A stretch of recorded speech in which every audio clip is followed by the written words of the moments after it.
Shalom, jemaat yang dikasihi Tuhan, saya undang saudara semua bangkit berdiri. Kita akan mulai ibadah kita.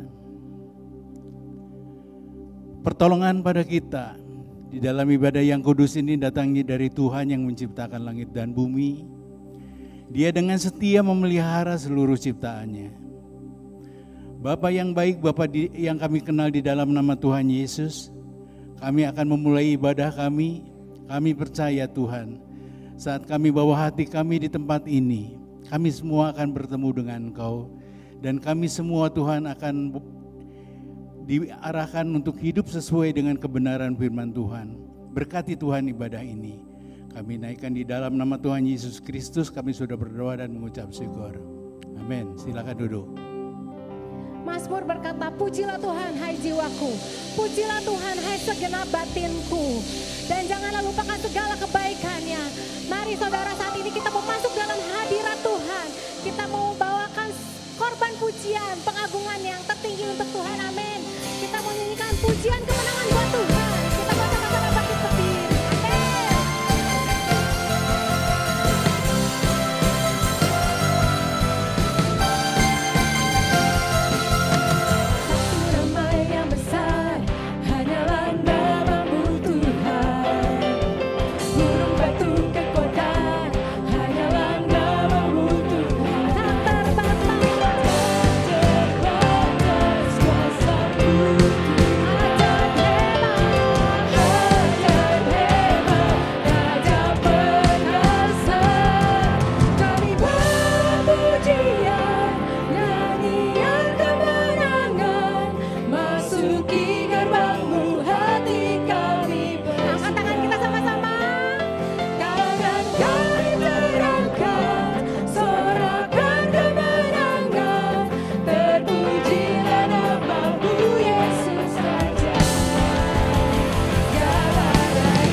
Aku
besar cinta-Mu buat hidup kami.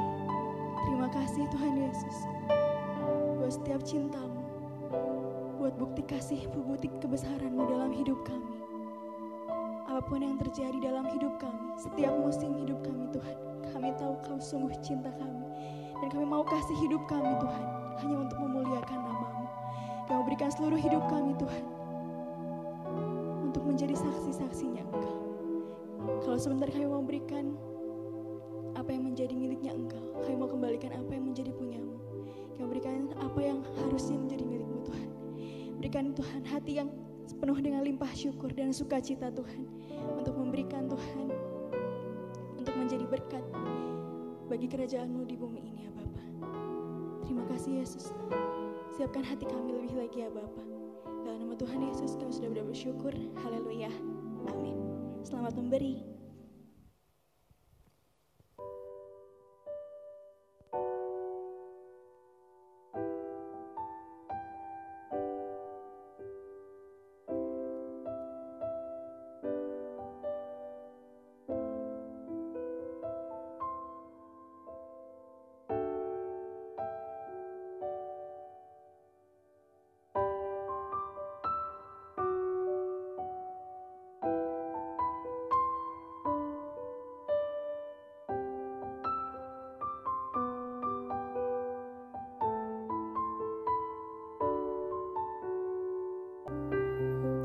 Mari kita berdoa.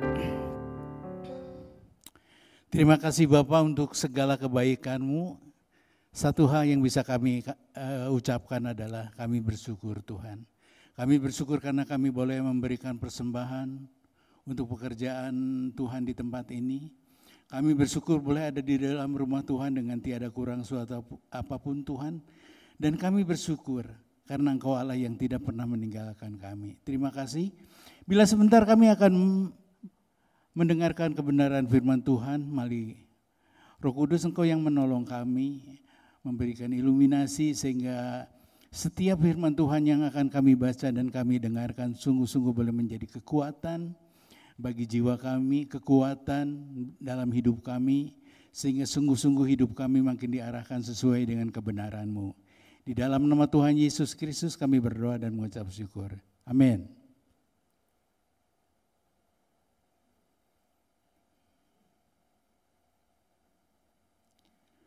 Kita akan belajar tentang perkataan Yesus yang keempat.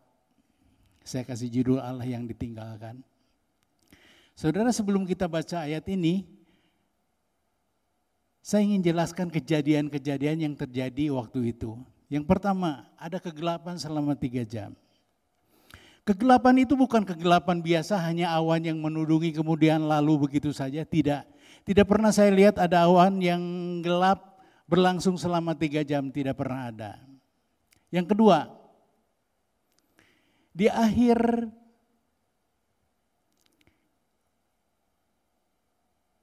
tiga jam itu ada seruan yang sangat-sangat cukup membingungkan. Allahku, Allahku, mengapa Engkau meninggalkan aku? Ketika Yesus berbicara tentang Allah, dia tidak pernah berkata dengan kata Allah. Selalu dia berkata Bapa. Tetapi waktu itu ada sesuatu yang khusus, seakan-akan ada sesuatu yang begitu mengerikan dalam kehidupannya sehingga dia tidak bisa lagi menyebut dia Bapa. Dia hanya berkata, Allahku, Allahku. Saya katakan ini bukan kegelapan yang biasa. Ini kegelapan yang supranatural. Karena apa? Tidak pernah ada kegelapan yang berlangsung selama 3 jam. Kalau beberapa orang berkata itu gerhana matahari, saudara, seumur-umur belum pernah terjadi gerhana matahari selama 3 jam. Dan biasanya Paskah orang Yahudi itu dirayakan di masa-masa bulan purnama. Dan tidak pernah ada bulan purnama atau gerhana purnama yang terjadi begitu lama. Jadi sekali lagi, ini adalah satu hal yang supranatural. Bukan kejadian biasa. Dan kejadian ini sungguh-sungguh sangat membingungkan banyak orang. Salah satunya ketika Martin Luther membaca Matius 15 ayat 33 sampai 34 itu, dalam perenungannya akhirnya dia berkata, sungguh tidak bisa dimengerti mengapa Allah meninggalkan Allah. Dan pasti kalau kita berpikir, aneh juga ayat ini. Kenapa? Kenapa Tuhan harus berkata seakan-akan dia ditinggalkan oleh Allah? Tuhan Yesus sungguh-sungguh mengajarkan melalui kisah ini, saudara, bahwa kejadian di dalam perkataan ini adalah satu perkataan yang sungguh-sungguh mempunyai makna yang lebih dalam, yang sangat dalam sekali. Mari kita baca.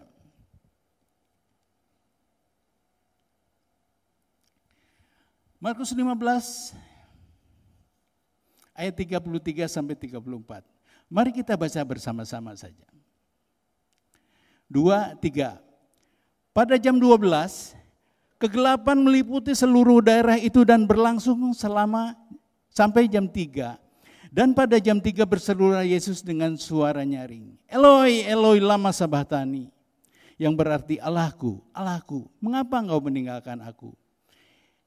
Kata-kata ini bukan dari bahasa Yunani tapi bahasa Aramik, bahasa Aram, yang mengatakan, Allah, mengapa engkau meninggalkan aku?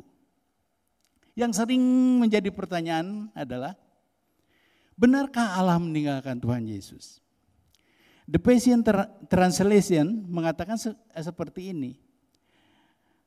About 3 o'clock, Jesus shouted with a mighty voice in Aramaic, Eli, Eli, lama sabachthani. That is, my God, why have you turned your back on me? Jadi pada saat itu, Allah masih tetap bersama-sama dengan Yesus. Tetapi dia memunggungi Yesus karena apa? Waktu itu segala kesalahan manusia, segala kelemahan manusia, segala kutuk yang seharusnya ditanggung oleh manusia ditimpakan kepada Yesus. Waktu itulah terjadi pertukaran ilahi. Dan kalau itu tidak pernah terjadi, keselamatan tidak akan pernah, dan keselamatan tidak pernah terjadi dalam hidup kita. Ada sesuatu yang unik dalam pribadi Yesus. Ia adalah Tuhan dan manusia yang bersatu dalam satu pribadi ilahi. Ketuhanan dan kemanusiaannya tidak mungkin terpisahkan.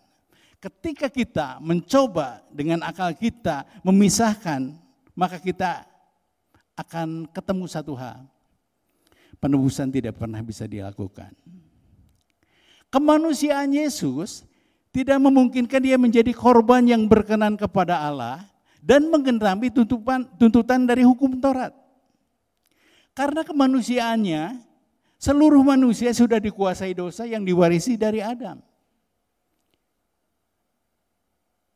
Kata yang dipakai adalah harmatia. Nah, harmatia ini tidak mungkin dilakukan oleh Yesus sebagai manusia. Tetapi karena dia adalah Allah juga, keilahiannya yang tidak dikuasai oleh dosa dapat hidup memenuhi tuntutan dari hukum Taurat. Sehingga dia di dalam kemanusiaannya dia bisa memenuhi tuntutan korban yang tidak bercacat di hadapan Allah. Karena apa? Dia satu-satunya manusia yang tidak berbuat dosa dan tidak melakukan kesalahan. Itulah sebabnya Yesus yang ilahi dan insani dapat menggenapi tuntutan tersebut. Tidak ada seorang manusia pun, tidak pernah ada seorang tokoh manapun yang bisa mengatakan, saya akan melakukan penebusan. Tidak ada. Tidak ada yang berani, saudara.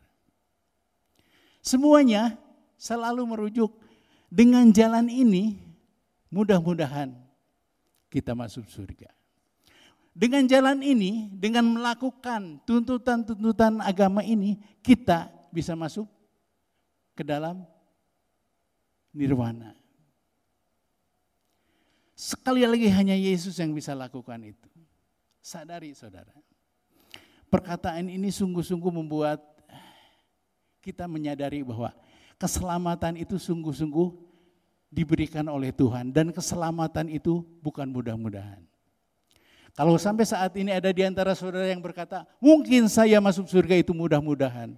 Tolong cek lagi. Tolong belajar lagi. Bahwa keselamatan bukan mudah-mudahan.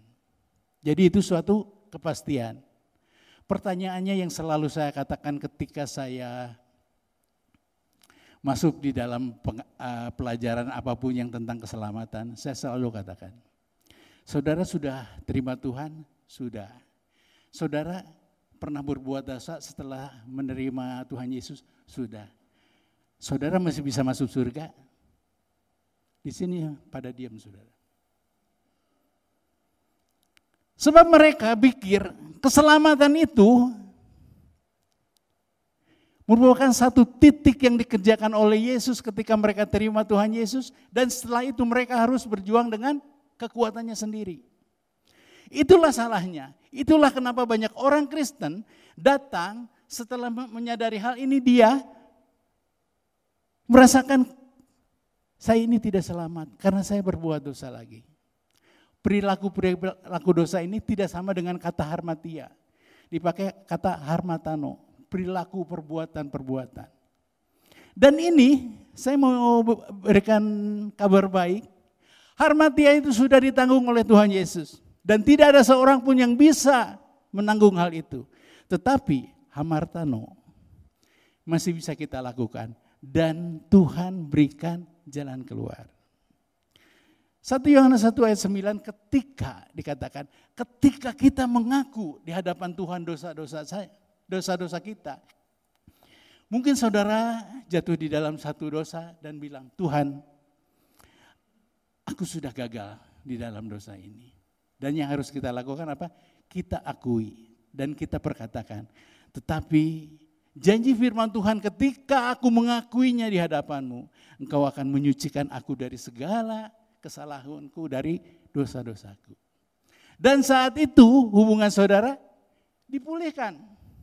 Dan ketika dipulihkan berarti saudara tetap kudus di hadapan Allah, saudara tetap dibenarkan di hadapan Allah, dan saudara memiliki kepastian, memiliki kehidupan yang kekal. Ini kabar yang menggembirakan. Saya dulu juga sama. Ketika saya lakukan satu dosa, saya pikir, wah keselamatan saya bisa hilang nih. Udah hilang nih, karena saya lakukan dosa. Tetapi ketika saya mengerti tentang hal ini, saya bersyukur saudara. Ini membuat saya hidup di dalam kemerdekaan. Kemerdekaan dalam Kristus ini seperti itu saudara. Jadi sekali lagi, bagi saudara yang masih saat ini meragukan, saya selamat enggak? Saudara ingat perkataan saya ini. Khotbah yang lain dari saya boleh dilupakan, yang ini jangan dilupakan. 2 menit terakhir ini jangan dilupakan. Yang tadi saya katakan, kita memiliki kepastian. Ketika saudara merasa saya berbuat dosa lagi, ingat 1 Yohanes 1 ayat 9. Jika kita mengaku, jadi yang harus kita lakukan adalah mengaku. Mengaku segala dosa kita di hadapan Allah dan bilang, Tuhan, janji firman Tuhan seperti ini. Kalau aku mengaku, engkau akan menyucikan segala dosa-dosa dan kesalahanku. Di mana dosa dan kesalahan saudara? Sudah tidak ada. Diampuni oleh Yesus. Karena segala dosa umat tebusannya sudah dia tanggung. Segala dosa dan kelemahan umat pilihannya sudah ditaruhkan di dalam diri Yesus ketika dia disalibkan. Itulah sebabnya dia berkata, Allahku, Allahku, mengapa engkau meninggalkan aku? Ada suatu keterpisahan antara kemanusiaan Tuhan Yesus dengan Allah yang masih ada di dalam dirinya. Allah begitu melihat kemanusiaan Yesus yang penuh dengan dosa umat tebusannya, dia palingkan badannya. Dia tidak tinggalkan. Dan karena dosa, itu memisahkan. Firman Tuhan katakan, apakah yang memisahkan engkau dengan Allah? Dosa-dosamu. Dan dosa waktu itu Dosa yang ditanggungkan pada Yesus membuat Tuhan tidak mampu melihat Yesus dengan segala dosa yang dia tanggung. Dan Yesus sebaliknya dia tidak bisa lagi melihat dan berkata, Bapa, karena apa? Dosa yang ada di dalam dirinya, yang ditanggungkan, yang ditimpahkan, yang ditaruh di dalam dirinya, itu membuat dia terpisah. Jadi saudara-saudara, perkataan ini sungguh-sungguh sangat dalam sekali. Makanya ketika saya berpikir kenapa Martin Luther sampai berkata seperti itu. Karena memang ayat ini susah sekali untuk dimengerti. Mengapa Allah bisa terpisah dengan Allah? Mengapa Allah bisa ditinggalkan oleh Allah sendiri?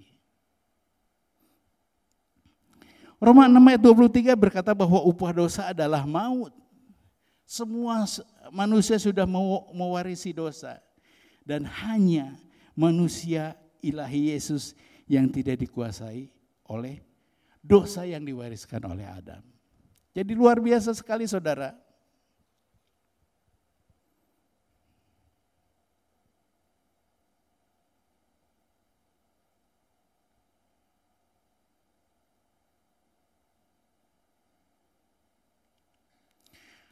Dua hal penting dari perkataan Yesus di atas kayu salib ini. Yang pertama, Allah memalingkan mukanya dari kemanusiaan Yesus karena dosa-dosa orang tebusan yang sudah dipikul, ditaruh di dalam dirinya. Tadi saya katakan bahwa ini adalah pertukaran ilahi. Dosa ditimpakan pada Yesus yang tidak bersalah. 2 Korintus 5 ayat 21 berkata seperti ini. Dia atau Yesus yang tidak mengenal dosa telah dibuatnya menjadi dosa karena kita. Supaya dalam dia kita dibenarkan oleh Allah. Salah satu dan cara satu-satunya kalau saudara ingin dibenarkan adalah ada di dalam Yesus. Hidup di dalam Yesus. Menerima Yesus sebagai juru selamat. Hanya itu caranya. Perbuatan baik kita bisa menyelamatkan kita? Tidak. Efesus 2 ayat 8-9 dengan jelas. Kamu diselamatkan karena kasih karunia melalui iman. Dan ketika saudara menyadari ini, maka segala perbuatan-perbuatan baik kita di ayat selanjutnya dikatakan, ini bukan hasil usahamu, ini bukan pekerjaanmu. Jangan ada orang yang memegahkan diri. Jadi ketika saudara bisa menerima Tuhan Yesus, saya mau katakan ini kasih karunia Tuhan. Kenapa banyak orang yang sampai saat ini tidak bisa menerima Tuhan? Sebab hanya melalui kasih karunia. Ketika kasih karunia ditawarkan dan kita berkata benar saya orang berdosa, saya mau terima kasih karunia itu. Maka keselamatan itu kita miliki, kebenaran itu diberikan oleh Tuhan, oleh perbuatan dia. 2 Korintus 5 ayat 21 di dalam terjemahan lain BIMIK, bahasa Indonesia masa kini berkata, Kristus tidak berdosa, tetapi Allah membuat dia menanggung dosa kita, supaya kita berbaik kembali dengan Allah karena bersatu dengan Kristus. Jadi ketika kita bersatu dengan Kristus, akan terjadi satu rekonsiliasi dengan Allah. Tidak ada cara lain, saudara. Termasuk kalau saudara melayani tapi belum melalui proses ini, saudara tidak dibenarkan. Tapi ketika kita menyadari hal ini bahwa kita berbaikan dengan Allah lagi dan bersatu karena Kristus, maka kita akan melayani dan pelayanan itu merupakan satu pelayanan yang menyenangkan hati Tuhan. Satu pelayanan yang berkenan kepada Tuhan. Galatia 3 ayat 13 berkata seperti ini. Kristus telah menebus kita dari kutuk hukum Taurat. Hukum Taurat itu, kutuk hukum Taurat itu ada di dalam Ulangan 11 ayat 28.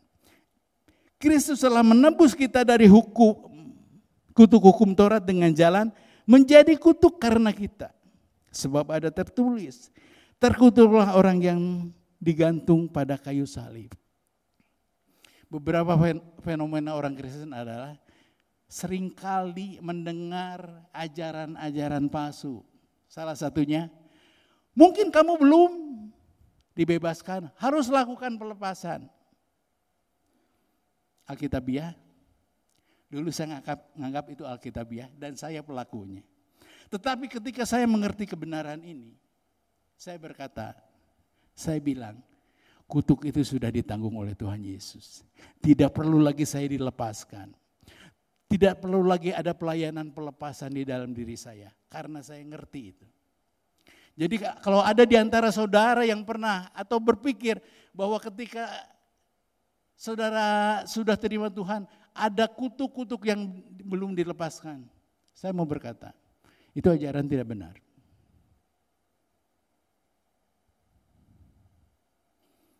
Dan yang perlu kita ingat, untuk mengajar katekisasi, ingatkan ini, tekankan ini. Kutuk apa sih?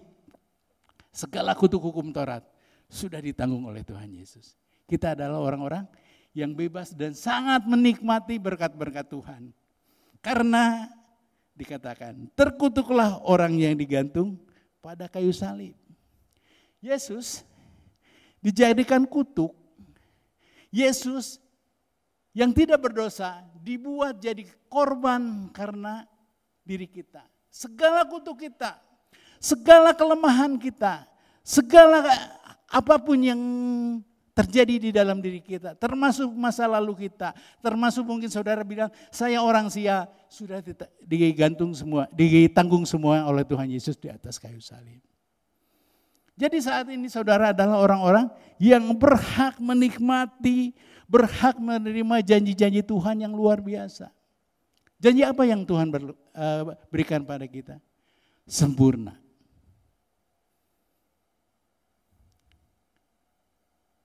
Satu ayat Paulus bilang seperti ini dalam bahasa Inggris. You are complete in Him.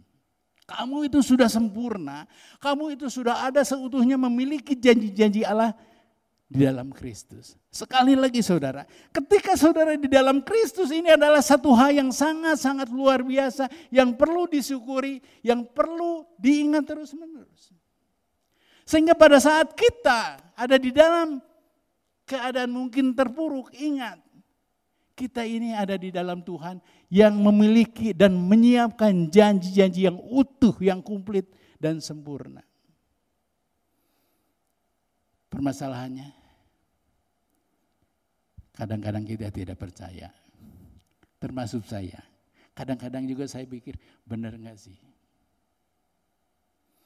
Tetapi ketika pikiran itu mulai ditaruh oleh iblis di dalam pikiran saya akan cari kebenaran firman-Nya apa sih? Oh, kebenaran firman-Nya di dalam Tuhan itu semuanya sudah tersedia. Yang perlu saya lakukan, bersyukur. Tuhan bersyukur untuk janji-janji Tuhan yang luar biasa dalam hidup saya ini. Tuhan bersyukur untuk janji-janji, semua janji yang ada di dalam kehidupan kita. Kadang-kadang kita merasa tidak berguna sayang. Beda sama orang lain. Satu saat saya ketemu dengan seorang ibu. Dia sudah ada di kursi roda, dia berkata, saya itu sekarang udah tidak berguna. Dia jemaat kita. Saya bilang, tante, tidak ada seorang pun yang tidak berguna di hadapan Tuhan selama dia masih bernapas. Tidak ada seorang pun yang tidak berguna di hadapan Tuhan ketika dia menyadari bahwa dia masih diberi kesempatan untuk hidup. Banyak yang bisa kita kerjakan, saya bilang ke tante itu. Doakan gereja, doakan hamba-hamba Tuhan, doakan pekerjaan-pekerjaan Tuhan sehingga sungguh-sungguh hal-hal yang ilahi ini terjadi di gereja kita. Dan ketika kita hidup ada di dalam tracknya Tuhan, bagi saya cukup. Saya senang kalau gereja ini penuh, sangat senang. Tapi saya lebih senang jika sejumlah ini semua mengerti kebenaran, sejumlah jemaat yang hadir saat ini memiliki pengertian yang benar dan hidup di dalam kebenaran Tuhan. Ini bisa melakukan satu hal yang luar biasa, saudara. Perkataan saudara ketika bersaksi, ketika mendoakan orang, itu menjadi berkat yang luar biasa. Karena apa? Saudara hidup di dalam kebenaran itu.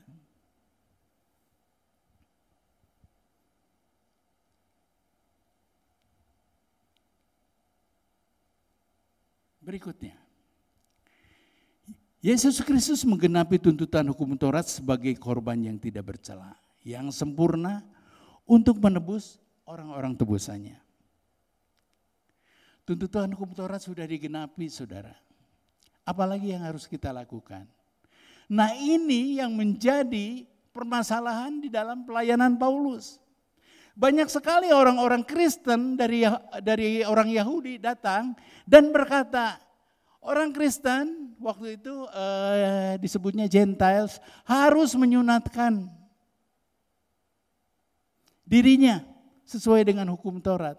Dan Paulus dengan jelas-jelas bilang, tidak perlu, sebab sunat yang kita miliki adalah sunatnya Kristus yang sempurna. Sehingga maksudnya dari ayat ini, perbuatan-perbuatan hukum Taurat itu tidak perlu digenapi karena sudah digenapi oleh Tuhan Yesus.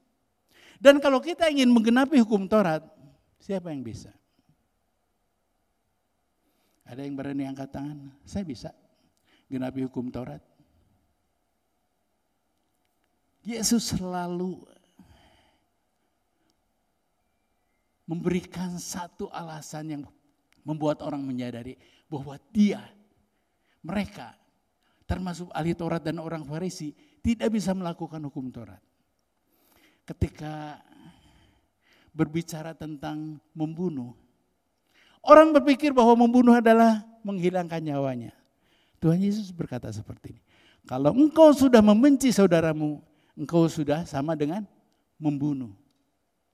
Jadi Yesus mencoba menaikkan orang-orang yang punya pemikiran hukum Taurat itu dengan standar yang lebih tinggi sehingga mereka sadar, oh saya tidak bisa lakukan ini. Dan waktu mereka berkata tidak bisa melakukan ini, Yesus kasih jawaban, kasih solusi. Bukan Yesus bilang silahkan hidup dalam keputusasaan. Tidak, dia berikan jawaban dirinya. Akulah jalan, akulah kebenaran, dan akulah kehidupan. Itu yang luar biasa, saudara. Itu yang sangat menghibur. Itu yang sangat menguatkan kita. Yesus bukan hanya menuntut, tapi dia berikan solusi. Dan solusinya hanya satu, ada di dalam dia. Luar biasa, sangat luar biasa. Saudara dibenarkan karena apa? Karya Tuhan Yesus.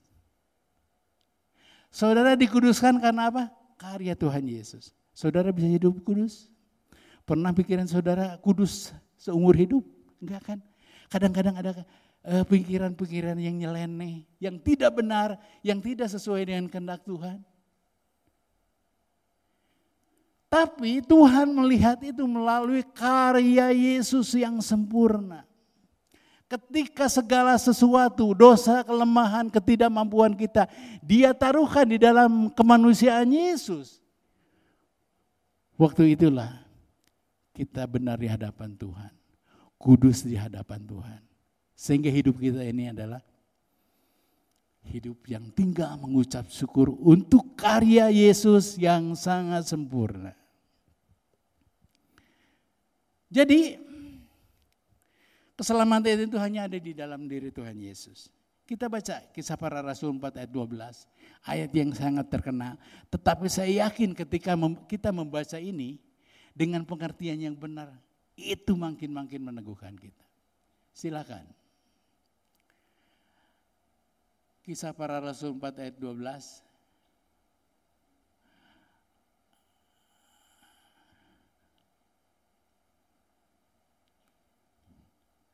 Oke, saya bacakan saja.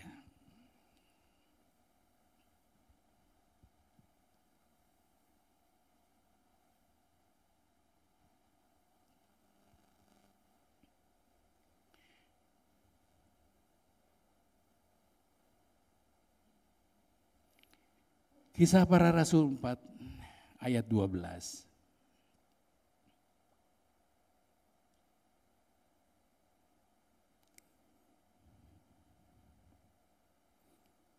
Sorry, sedikit. Rasanya saya Daniel tadi udah taruh slide-nya.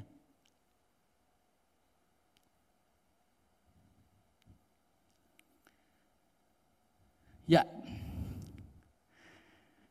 Dan keselamatan tidak ada di dalam siapapun juga, di dalam selain di dalam Dia. Dan di bawah kolong langit, ini sangat kecil sekali. Lebih baik saya baca yang saya saja.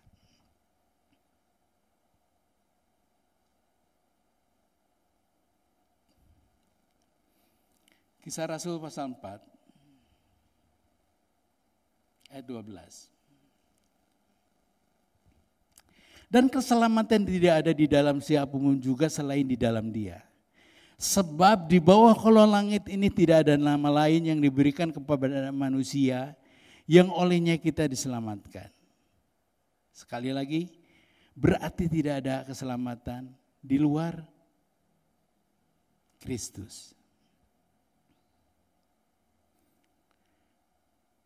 Terjemahan BIMK berkata seperti ini, hanya melalui Yesus saja orang diselamatkan. Sebab di seluruh dunia ini di antara manusia tidak ada seorang pun yang mendapat kekuasaan dari Allah untuk menyelamatkan kita. Yesus satu-satunya jalan, saudara. Dan ketika kita berusaha menambahkan keselamatan yang sudah Tuhan Yesus kerjakan, kita seakan-akan bilang, Tuhan Yesus, karya keselamatanmu tidak sempurna, aku perlu menambahkan ini, aku perlu melakukan ini, supaya keselamatanku sempurna. Maaf, harus saya katakan, ini perkataan yang sangat menghina, saudara. Siapapun yang berkata bahwa keselamatan yang Yesus kerjakan itu tidak sempurna, sangat menghina karya Yesus, karya Allah yang luar biasa. Sebab dikatakan tidak ada di bawah kolong langit ini satu nama yang Allah beri kuasa untuk menyelamatkan. Hanya Yesus. Kita baca berikutnya di dalam Ibrani ayat 9 sampai 28.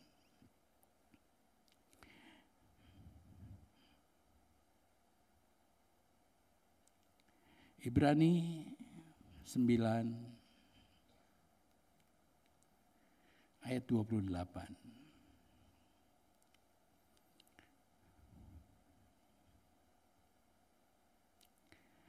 Demikian pula Kristus hanya satu kali saja mengorbankan dirinya untuk menanggung dosa banyak orang. Sesudah itu dia menyatakan dirinya sekali lagi tanpa menanggung dosa untuk menganugerahkan keselamatan bagi mereka yang menantikan dia. Keselamatan itu hanya bisa dikerjakan oleh Yesus dan sudah dikerjakan oleh Yesus. Yang perlu kita lakukan adalah bersyukur. Bersyukur untuk karyanya yang luar biasa dalam hidup kita, saudara. Bersyukur untuk segala perbuatannya yang luar biasa. Dan saat ini apa yang Yesus kerjakan? Dia menjadi pengantara kita. Yang kita kenal sebagai pensyafaat bagi kita.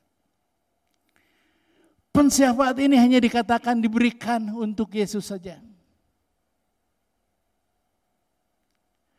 Sebab dia sudah memenuhi segala tuntutan yang Allah inginkan. Di dalam doa pengerja saya katakan bahwa kita itu tidak bisa berdoa. Firman Tuhan katakan, kita itu tidak bisa berdoa. Tetapi Roh Kudus yang ada dalam diri kita yang mengerti pikiran Allah, memimpin kita untuk berdoa dengan doa-doa yang Allah kehendaki. Nah, ketika kita ada di dalam proses ini, maka kita menjadi orang-orang yang mengerti dan berdoa dengan benar di hadapan Tuhan.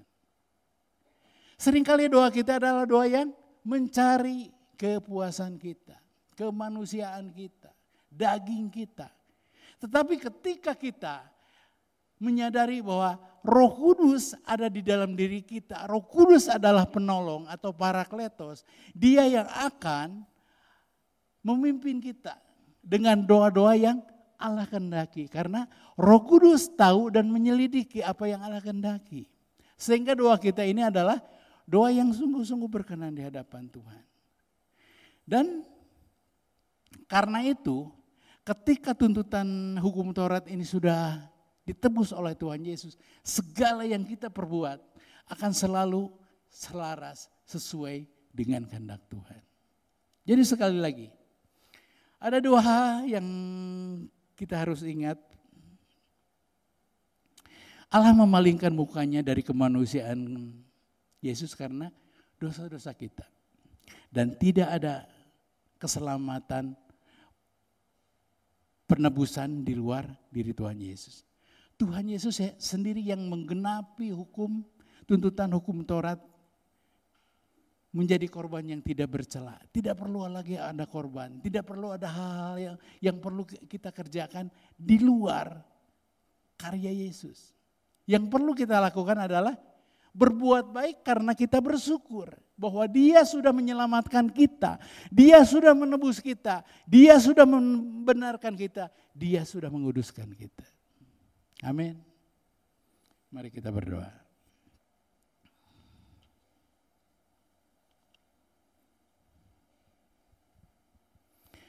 Bersyukur Tuhan untuk kasih setia Tuhan, untuk keselamatan yang Kau kerjakan dalam hidup kami. Kami bersyukur Tuhan boleh mengerti bahwa Allah tidak pernah meninggalkan Tuhan Yesus dalam kemanusiaannya. Tetapi kami belajar dari sini, kami melihat bahwa dosa-dosa kami sudah ditanggung di dalam diri kemanusiaan Tuhan Yesus, dan Allah tidak sanggup melihat keadaan Yesus yang penuh dengan dosa itu. Karena itu kami bersyukur Tuhan, biarlah mulai saat ini Tuhan, hidup kami makin selaras dengan keinginan Tuhan. Jika ada di antara kami yang saat ini masih berpikir bahwa keselamatan kami bisa hilang, karena keselamatan yang sudah kami kerjakan itu perlu dengan perbuatan-perbuatan kami. Di sini kami mengerti Tuhan. Hanya Tuhan yang sanggup lakukan ini. Dan hanya Tuhan yang bisa mengerjakannya untuk kami. Terima kasih Bapa. Di dalam nama Tuhan Yesus kami berdoa dan mengucap syukur. Amin. Kita akan lanjutkan dengan perjamuan kudus. Ya. Sebelum kita akan makan dan minum perjamuan kudus, roti dan anggur, saya akan bacakan firman Tuhan untuk kita semua. Demikianlah firman Tuhan. Sebab apa yang telah kuteruskan kepadamu, telah kuterima dari Tuhan, yaitu bahwa Tuhan Yesus pada malam waktu Ia diserahkan mengambil roti, dan sesudah itu Ia mengucap syukur atasnya. Ia memecah-mecahkannya dan berkata, inilah tubuhku yang diserahkan bagi kamu. Perbuatlah ini menjadi peringatan akan aku. Demikian juga ia mengambil cawan sesudah makan, lalu berkata, cawan ini adalah perjanjian baru yang dimeteraikan oleh darahku. Perbuatlah ini setiap kali kamu meminumnya menjadi peringatan akan aku. Sebab setiap kali kamu makan roti ini dan minum cawan ini, kamu memberitakan kematian Tuhan sampai Ia datang. Jadi barang siapa dengan cara yang tidak layak makan roti atau minum cawan Tuhan, ia berdosa terhadap tubuh dan darah Tuhan. Karena itu hendaklah tiap-tiap orang menguji dirinya sendiri, dan baru sesudah itu ia makan roti dan minum dari cawan itu. Karena barang siapa makan dan minum tanpa mengakui tubuh Tuhan, ia mendatangkan hukuman atas dirinya. Sebab itu banyak di antara kamu yang lemah dan sakit, dan tidak sedikit yang meninggal. Kalau kita menguji diri kita sendiri, hukuman tidak menimpa kita. Tapi kalau kita menerima hukuman dari Tuhan, kita dididik supaya kita tidak akan dihukum bersama-sama dengan dunia. Saudara-saudara, perjamuan kudus yang kita adakan setiap minggu keempat tiap bulan itu bukan satu rutinitas. Tidak, saudara. Dulu kita melakukan 1 tahun cuma 4 kali. Waktu Jumat Agung, ulang tahun gereja, perjamuan kudus sedunia, dan akhir tahun. Tapi setelah kami berpikir supaya perjamuan kudus yang membuktikan kasih Allah yang begitu besar bagi kita semua, umat manusia, maka sebaiknya tentu dibuat tiap bulan. Kita semua makin yakin bahwa kasih Allah begitu besar dalam kehidupan kita semua. Kita yang seharusnya dihukum, kita mendapat hidup yang kekal di dalam Tuhan. Karena pengorbanan Tuhan di kayu salib. Sebab itu saudara, sebelum perjamuan kudus selalu diumumkan supaya kita mempersiapkan diri kita. Supaya pada waktu kita makan dan minum roti dan anggur, itu bukan menjadi satu kebiasaan, tetapi setiap kali kita dapat mengingat akan kasih Tuhan yang begitu besar. Dan itu menyebabkan kita semua makin mengasihi Tuhan. Mari saudara, saya undang untuk kita berdiri bersama-sama. Kita nyanyikan satu kor, yaitu Tuhan Yesus Kau. Dan setelah itu kita akan makan dan minum bersama-sama.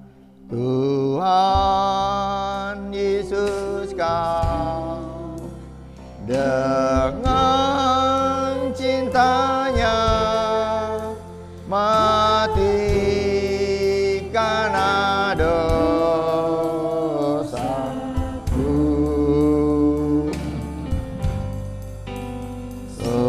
supaya saya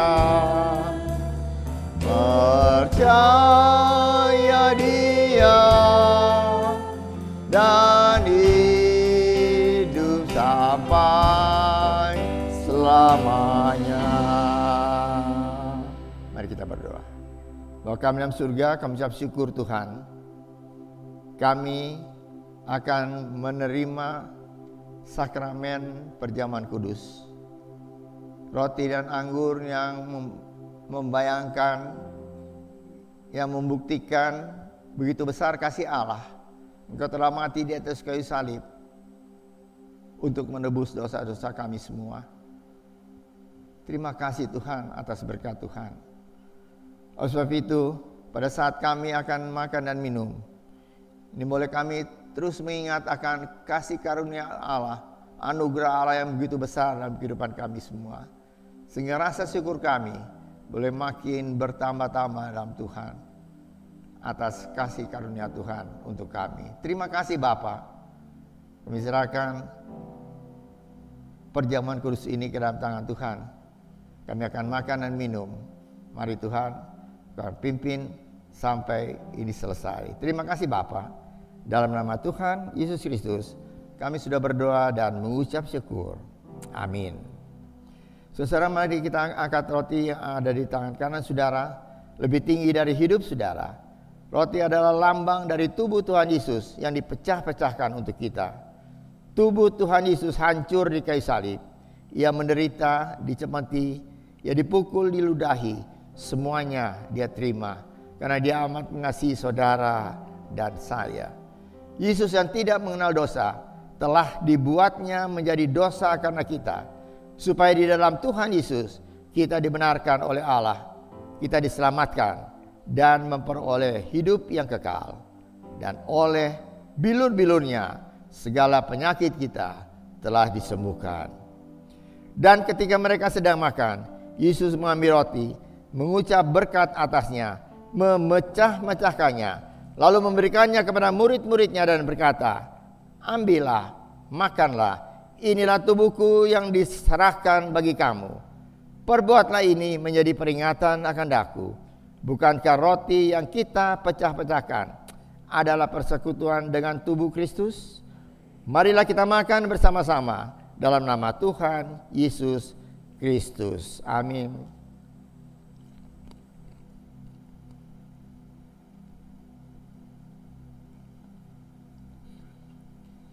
Salibnya, salibnya, selamanya mulia.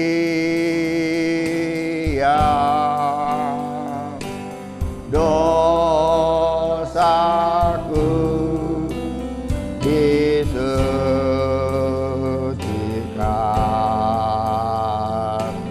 oleh darah Yesus.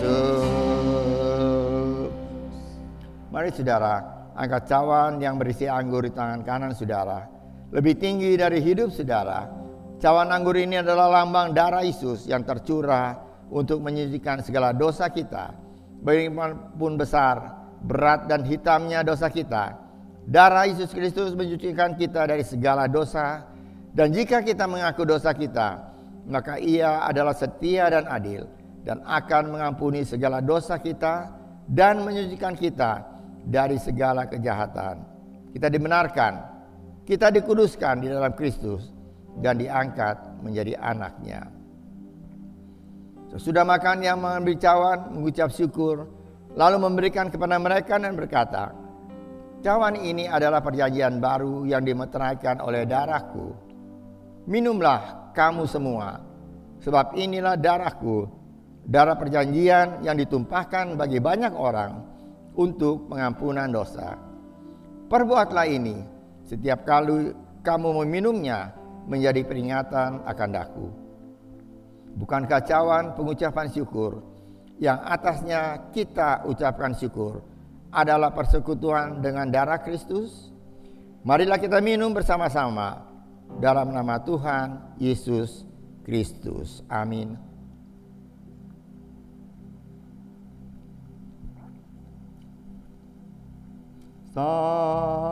Salibnya,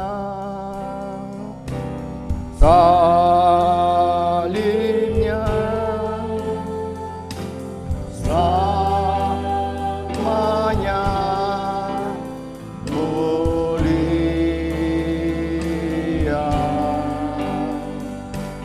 Dosaku disucikan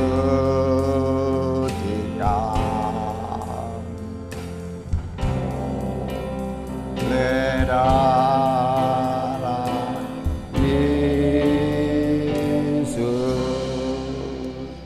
Mari saudara, kita mengucap syukur pada Tuhan atas besar berkat Tuhan, anugerah Tuhan yang begitu besar dalam kehidupan kita semua. Kita sudah diselamatkan karena pengorbanan Yesus. Mari kita berdoa. Bapa kami dalam surga, terima kasih Tuhan. Kami mengucap syukur atas berkat Tuhan, atas kasih karunia Tuhan yang begitu besar, yang Kau sudah nyatakan dalam kehidupan kami semua.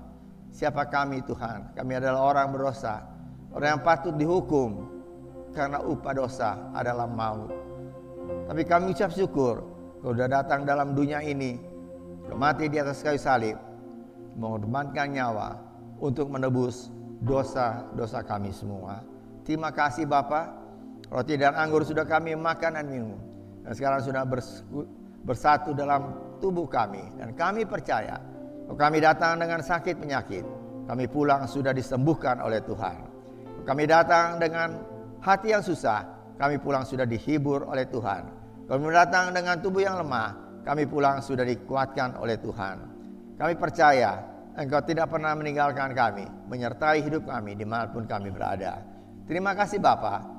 Saya Kau sudah mendengar doa kami ini dalam nama Tuhan Yesus Kristus. Kami sudah berdoa dan mengucap syukur. Amin. Silakan duduk.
Ya, mari saudara kita berdoa untuk acara Impact yang akan diadakan Sabtu depan ya.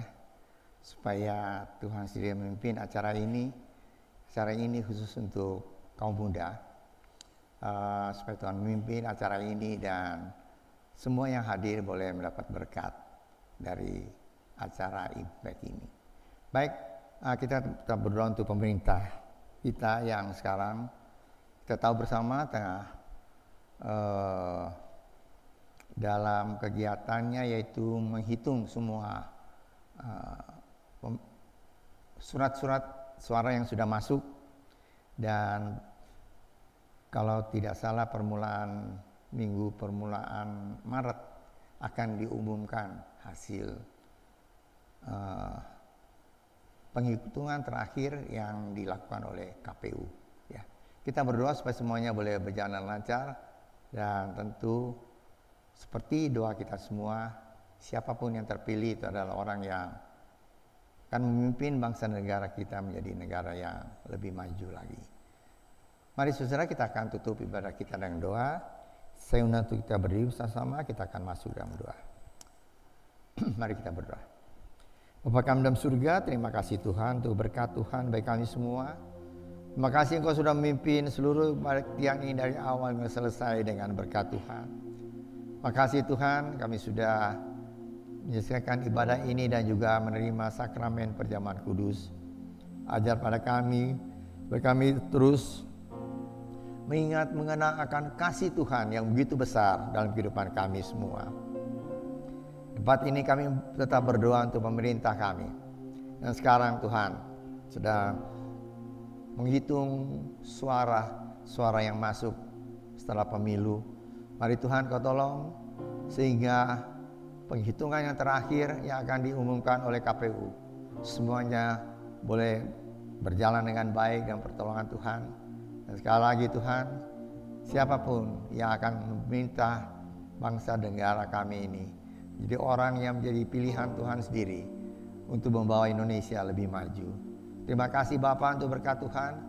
Kami akan masuk di dalam minggu yang baru berjalan bersama dengan Tuhan. Kami menyerahkan juga acara Impact yang diadakan tanggal 2 Maret yang akan datang. Tuhan yang memberkati dengan berkat-Mu. Kami akan pulang berpisah satu dengan lain.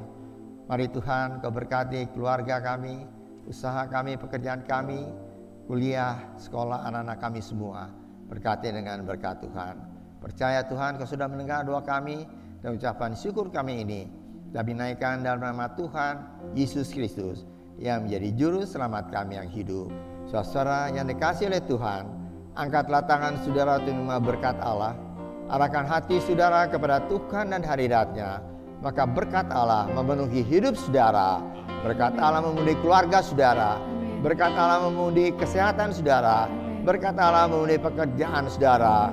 Dan jadilah berkat dimanapun saudara berada. Dan saudara terimalah berkat dari Allah Bapa, kasih karunia dan damai sejahtera dari Tuhan Yesus Kristus, dan persekutuan Allah Roh Kudus menyertai saudara sekalian mulai hari ini sehingga Maranatha, Tuhan Yesus datang kembali. Amin. Bapa, terima